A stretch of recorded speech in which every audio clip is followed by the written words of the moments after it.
Hello everyone, welcome back to my daily cooking blogs. ಇವತ್ತಿನ ವಿಡಿಯೋದಲ್ಲಿ ತುಂಬಾ ಹೆಲ್ದಿಯಾಗಿರೋವಂಥ ಇನ್ಸ್ಟೆಂಟ್ ಬ್ರೇಕ್ಫಾಸ್ಟ್ ರೆಸಿಪಿನ ನೋಡ್ಕೊಂಡು ಬರೋಣ. ತುಂಬಾ ಒಳ್ಳೆಯದು, ಆರೋಗ್ಯಕ್ಕೆ ಸಖತ್ ಈಸಿ ಇರುತ್ತೆ ಇದು ಮಾಡೋದಕ್ಕೆ. ಸೊ ನಾನು ಮಾಡ್ತಾ ಇರೋದು ಇಲ್ಲಿ ಹೆಸರುಬೇಳೆ ದೋಸೆ. ಹೆಸರುಬೇಳೆನ ಒಂದು ಅರ್ಧ ಗಂಟೆ ನೆನೆಸ್ಕೊಂಡ್ರೆ ಸಾಕು. ಸುಮಾರು ಒಂದು ದೊಡ್ಡ ಕಪ್ನಲ್ಲಿ 1 ಕಪ್ ಆಗೋಷ್ಟು, 3/4 ಕಪ್ ನೆನೆಸಿದ್ದೆ ನಾನು. ನೆಂದಾದ್ಮೇಲೆ ಅದು 1 ಕಪ್ ಆಗಿದೆ. ಬೆಳಗ್ಗೆ ತಿಂಡಿಗೆ ಮಾಡ್ತಾ ಇರೋದ್ರಿಂದ ಬೆಳಗ್ಗೆ ಎದ್ದು ನೆನೆಸೋದಕ್ಕಿಂತ ರಾತ್ರಿಯೇ ನೆನೆಸಿಟ್ಕೊಬಿಟ್ರೆ ಬೇಗ ಬೇಗ ತಿಂಡಿ ಮಾಡಿಬಿಡ್ಬೋದು ಅಂತ ಅಂದ್ಬಿಟ್ಟು ನಾನು ರಾತ್ರಿಯೇ ನೆನೆಸಿಟ್ಕೊಂಡಿದ್ದೆ. ನಿಮಗೆ ಟೈಮ್ ಇತ್ತು ಬೆಳಗ್ಗೆ ಅಂತ ಅಂದರೆ ಒಂದು ಅರ್ಧ ಗಂಟೆ ನೆನೆಸ್ಕೊಂಡ್ರೆ ಸಾಕು.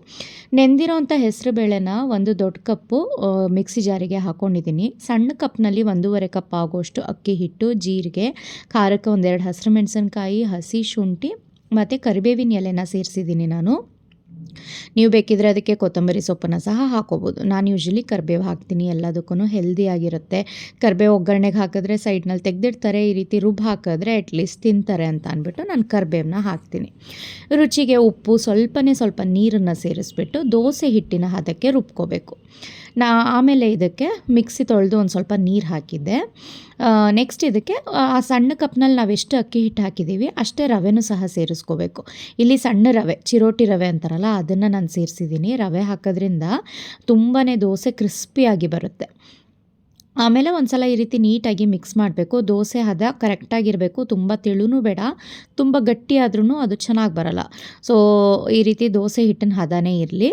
ಇವಾಗ ನಿಮಗೆ ಸ್ವಲ್ಪ ತೆಳು ಅಂತ ಅನಿಸ್ಬೋದು, ರವೆ ಹಾಕಿರೋದ್ರಿಂದ ಒಂದು ಅರ್ಧ ಗಂಟೆ ಮುಚ್ಚಿಟ್ರೆ ಅದು ಕರೆಕ್ಟ್ ಹದಕ್ಕೆ ಬರುತ್ತೆ.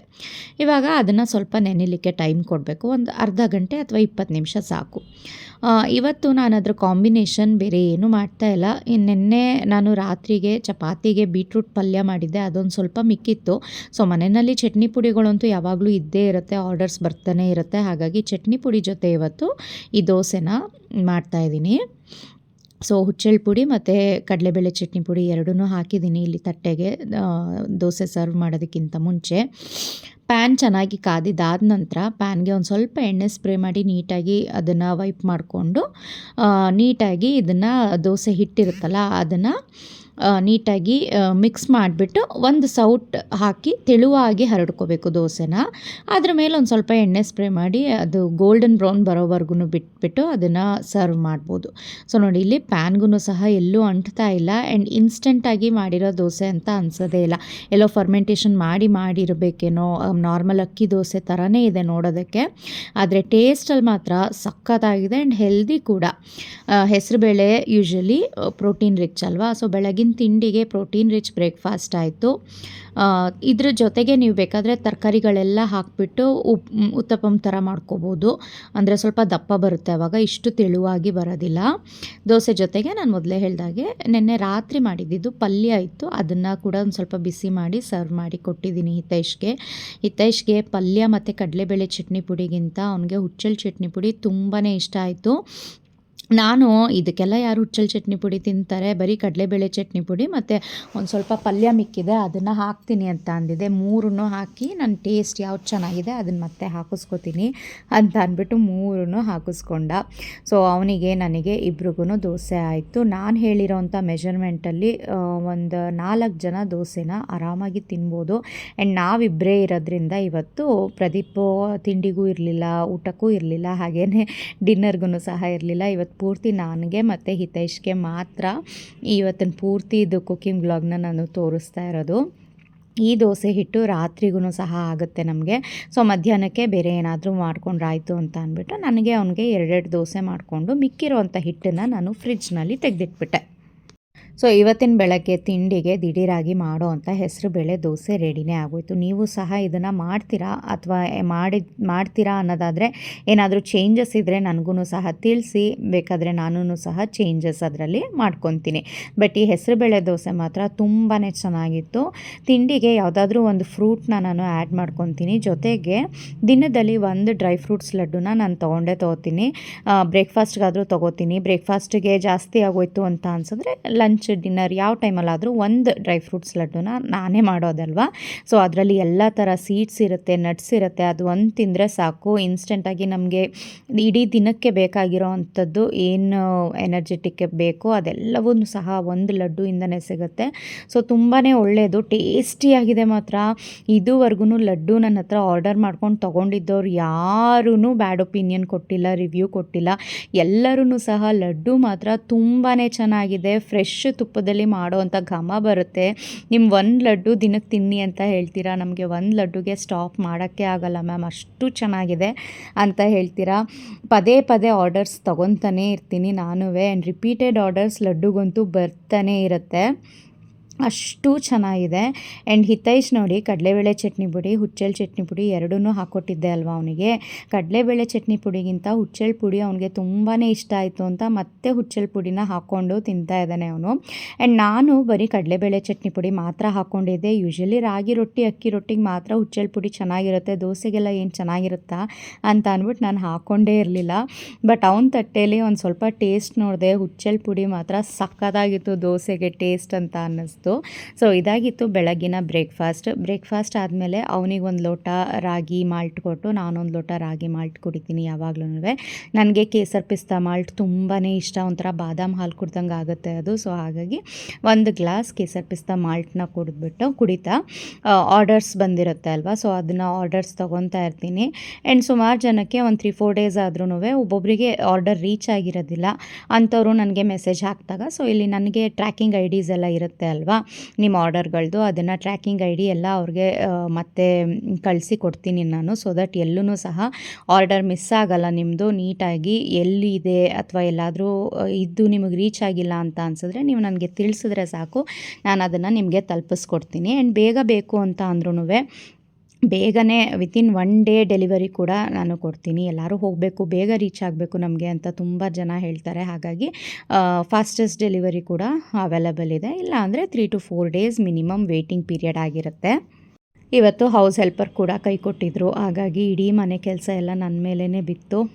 ಸೊ ಹಾಗಾಗಿ ಆರ್ಡರ್ ಕಡೆ ಅಷ್ಟಾಗಿ ನಾನು ಅಂದರೆ ಪ್ಯಾಕಿಂಗು ಅದನ್ನು ನಾನು ಅಷ್ಟಾಗಿ ಮಾಡ್ತಾಯಿಲ್ಲ. ಆ್ಯಂಡ್ ಊಟ ತಿಂಡಿಯು ಅಂತೂ ಮಾಡ್ದೇ ಇರೋದಕ್ಕಾಗೋದಿಲ್ಲ ಅಲ್ವಾ. ಆ್ಯಂಡ್ ಇಬ್ಬರೇ ಇದ್ದಾಗ ಏನಾಗುತ್ತೆ, ಅನ್ನ ಸಾರು ಮಾಡಿದಾಗ ಜಾಸ್ತಿ ಅನಿಸ್ಬಿಡುತ್ತೆ, ಮಕ್ಳಿಗೂ ಸಹ ನೆಕ್ಸ್ಟ್ ಡೇಗೆ ಅದೇ ಸಾರು ಕೊಟ್ಟಾಗ ಬೇಜಾರಾಗುತ್ತೆ. ಹಾಗಾಗಿ ನಾನು ಇವತ್ತು ಸಾರು ಮಾಡ್ತಾಯಿಲ್ಲ, ಮಧ್ಯಾಹ್ನಕ್ಕೆ ಎಲ್ಲ ಥರ ತರಕಾರಿ ಎಲ್ಲ ಸೇರಿಸ್ಬಿಟ್ಟು ಸ್ಯಾಂಡ್ವಿಚ್ ಮಾಡ್ತಾಯಿದ್ದೀನಿ. ಸ್ಯಾಂಡ್ವಿಚ್ ಅಂದರೆ ಯಾವ ಮಕ್ಳಿಗೆ ಇಷ್ಟ ಆಗಲ್ಲ ಹೇಳಿ, ನಮಗೆ ಇನ್ನೊಂದು ತಿನ್ನೋಣ ಅಂತ ಅನಿಸುತ್ತೆ, ಇನ್ನು ಮಕ್ಕಳು ಇಷ್ಟಪಡದೆ ಬಿಡ್ತಾರಾ. ಆದರೆ ಅದನ್ನು ಚೀಸ್ ಹಾಕಿ ಅದೆಲ್ಲ ಹಾಕಿ ನಾನೆಲ್ಲ ಮಾಡ್ತಾಯಿಲ್ಲ.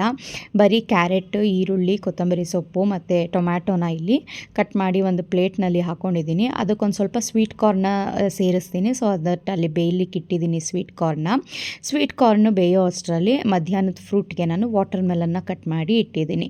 ಸ್ವೀಟ್ ಕಾರ್ನು ಬೆಂದಾದಮೇಲೆ ಸ್ವೀಟ್ ಕಾರ್ನ ಸಹ ಈ ಮಿಕ್ಸ್ಚರ್ಗೆ ಸೇರಿಸಿ ಇದಕ್ಕೆ ಖಾರಕ್ಕೆ ರೆಡ್ ಚಿಲ್ಲಿ ಫ್ಲೇಕ್ಸ್ನ ಸೇರಿಸ್ತಾ ಇದ್ದೀನಿ. ಒಂದು ಸ್ವಲ್ಪ ರುಚಿಗೆ ತಕ್ಕಷ್ಟು ಉಪ್ಪನ್ನು ಹಾಕಿ ಮಿಕ್ಸ್ ಮಾಡಿಬಿಟ್ರೆ ಸ್ಯಾಂಡ್ವಿಚ್ ಒಳಗಡೆ ಫಿಲ್ಲಿಂಗ್ ರೆಡಿ ಆಗುತ್ತೆ.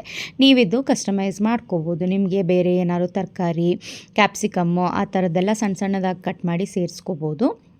ಇಲ್ಲಿ ಸ್ಯಾಂಡ್ವಿಚ್ ಪ್ರೆಸರ್ನಲ್ಲಿ ಒಂದು ಬ್ರೆಡ್ ಮೇಲೆ ಇದು ಜಾಸ್ತಿ ಹಾಕ್ತೀನಿ ಒಳಗಡೆ ಫಿಲ್ಲಿಂಗ್, ಸೊ ದಟ್ ಅದು ಪ್ರೆಸ್ ಮಾಡಿದಾಗ ಚಪ್ಪಟೆ ಥರ ಆಗುತ್ತೆ. ಜಾಸ್ತಿ ಫಿಲ್ಲಿಂಗ್ ಹಾಕಿದಾಗ ಸಖತ್ತಾಗಿ ಬರುತ್ತೆ ಟೇಸ್ಟು.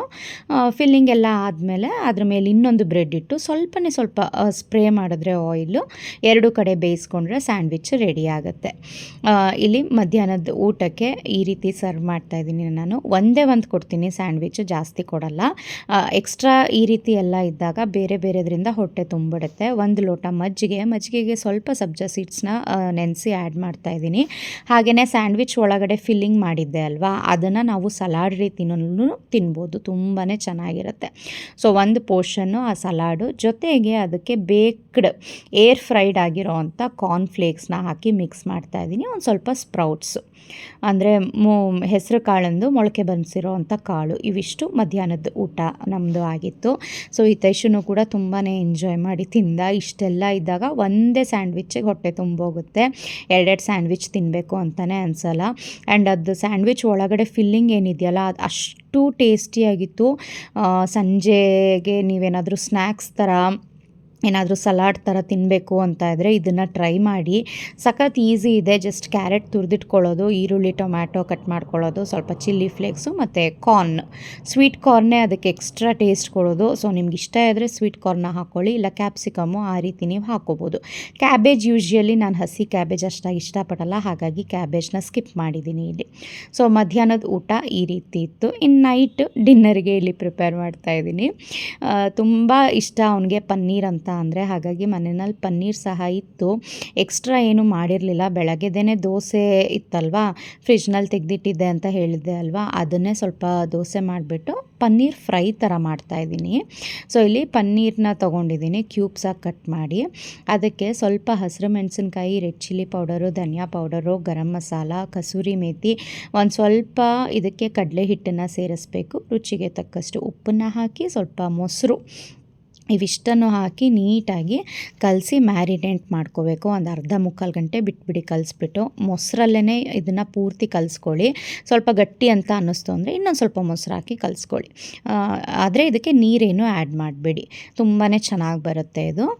ಸೊ ಈ ರೀತಿ ನೀಟಾಗಿ ಕಲಿಸ್ಬಿಟ್ಟು ಒಂದು ಅರ್ಧ ಗಂಟೆ ಅಥವಾ ಮುಕ್ಕಾಲು ಗಂಟೆ ನೀವು ಹಾಗೇ ಬಿಟ್ಬಿಡ್ಬೋದು. ಆಮೇಲೆ ಅದು ಮಸಾಲೆ ಎಲ್ಲ ಪನ್ನೀರ್ಗೆ ಚೆನ್ನಾಗಿ ಕೋಟ್ ಆಗಿರುತ್ತೆ. ಸೊ ಫ್ರೈ ಮಾಡಬೇಕಾದ್ರೆ ಈಸಿಯಾಗಿ ಚೆನ್ನಾಗಿ ಅನಿಸುತ್ತೆ. ಇವಾಗ ಒಂದು ಅರ್ಧ ಮುಕ್ಕಾಲು ಗಂಟೆ ಆದಮೇಲೆ ಪ್ಯಾನ್ ಫ್ರೈ ಮಾಡ್ತಾಯಿದ್ದೀನಿ ನಾನು.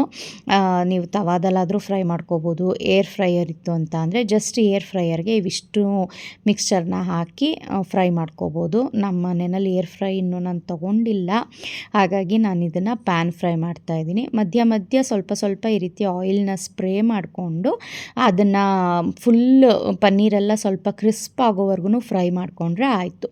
ನಂತರ ಮೇಲೆ ಸ್ವಲ್ಪ ಕೊತ್ತಂಬರಿ ಸೊಪ್ಪನ್ನು ಸ್ಪ್ರಿಂಕಲ್ ಮಾಡಿಬಿಟ್ರೆ ಯಮ್ಮಿ ಆಗಿರೋವಂಥ tasty healthy paneer fry ready. ಯಾರಿಗೆ ಇಷ್ಟ ಆಗಲ್ಲ ಹೇಳಿ, ಇದನ್ನು ಸಖತ್ ಇಷ್ಟ ಆಗುತ್ತೆ. ಆ ಸ್ಪ್ರೇಯರ್ ತೊಗೊಂಡಾದ್ಮೇಲಿಂದ ನನಗೆ ತುಂಬಾ ಹೆಲ್ಪ್ಫುಲ್ ಅಂತ ಅನ್ನಿಸ್ತು. 3 ಸಲ ಸ್ಪ್ರೇ ಮಾಡಿದ್ರೆ ಸಾಕು, 1 ಸ್ಪೂನ್ ಎಣ್ಣೆ ಅಷ್ಟೂ ಬರಲ್ಲ. ಅದು ತುಂಬಾ ಚೆನ್ನಾಗಿದೆ. ಸೊ ದಟ್ ನಾವು ಮೈಂಡ್ಫುಲ್ಲಾಗಿ ಆಯಿಲ್ನ ಯೂಸ್ ಮಾಡ್ತೀವಿ. ಸೊ ಹಾಗಾಗಿ ಅದು ನನಗೆ ಹೆಲ್ಪ್ಫುಲ್ ಅಂತ ಅನ್ನಿಸ್ತು.